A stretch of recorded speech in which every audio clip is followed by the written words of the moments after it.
What's going on, everybody? Mortem here, this time bringing you some more details on Pathfinder Wrath of the Righteous and its Enhanced Edition launching on September 29th, which, truth be told, I've already talked about quite a bit, and the reason we're talking about it some more today is over the past few days over on the Wrath of the Righteous and Kingmaker Reddit, Owlcat, the developer, has been dropping very specific details about what we're getting in the Enhanced Edition, which is really nice because up to this point the details have been more vague in nature. And while I do frankly expect a few more teasers over the next couple days. One, I'm pretty sure we already know what it is, and two, this is a lot of information about UI improvements as they were labeled previously that are now actually given some context that I think a lot of people will enjoy looking at. But before we dive into all of that, just to answer this question, because I get this on every single video for the Enhanced Edition that I make, the Enhanced Edition is a free update to the base game. You don't have to pay for it. If you own the game or if you buy the game in the future, you get the Enhanced Edition just out of the gate. Basically, it's a really big patch. Now, onward to the specific features. First up, we have photo mode. We knew about photo mode, so no surprise there. However, from the pictures we were given as a sort of preview here, we do see that they have things like filters, etc. available to you, and you will be able to customize the actual photo itself quite a bit, and it does more than just move the actual camera around, which I think is a nice touch. Honestly though, I'll admit photo mode is not near and dear to my heart, though I know a lot of people do enjoy it, and I have to say that for a CRPG, I think this looks kind of better than I expected. Now, for our second and probably a much bigger addition to the game overall is the Animal Companion UI. So this saw a slight adjustment. Previously, the portrait bar would just kind of scroll over to show all of the companions, and this was a hassle for a few different reasons because often you need to select your companion for specific things, and it was just a headache to deal with it this way, especially when it came to things like mounted combat. Now, we can actually see here in this video that the animal companion that belongs to the appropriate companion will be labeled as a bar on the bottom of their portrait that you can then click on, and it will actually expand to show the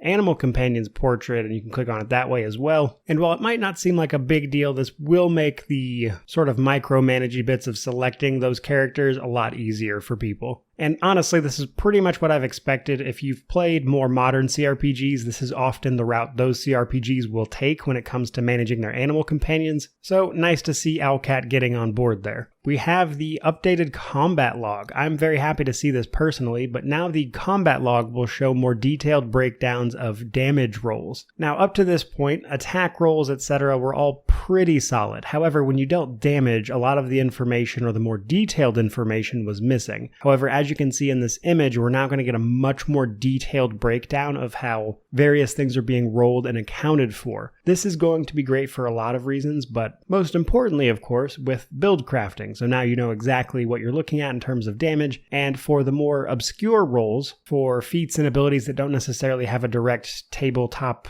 adaptation, if you will, we'll now know exactly how the game is rolling and accounting for them, which is going to be a huge quality of life improvement, honestly. Fourth on our list, and another big one here, is the inventory search bar. So the inventory up to this point had a sort of sorting mechanism. You could sort the inventory itself by all sorts of features. However, it was lacking a search bar, and in this particular game, we pick up a ton of loot. So even though you can sort the inventory, that's not always super helpful when you have pages upon pages worth of stuff. So the search bar will allow you to actually search for individual items, and I think will make everyone's life a little bit easier. So always happy to see that. And last but not least, and potentially the most exciting, is the armor dyeing system. This will allow you to, of course, change the color of all of your armor, etc. On its own, pretty cool feature, not complaining. However, in the comments below this particular post, the Owlcat community manager essentially verified that we're actually getting transmog in the future as well, so we'll be able to change the appearance and the color of all of our armors. And while not necessarily a huge deal to someone like myself, still very, very cool to see, especially if you're into the visual upgrades that this particular game gave, because as far as CRPGs go, Wrath of the Righteous has a lot of really cool spell effects, etc. And the thing I'm excited in particular for about this actual system here is that after launch, a lot of the unique items were then later given a unique appearance. So if we get that transmog system, I think that will actually give a lot of those cooler visual looks for the game more meaning. Now, again, we don't have official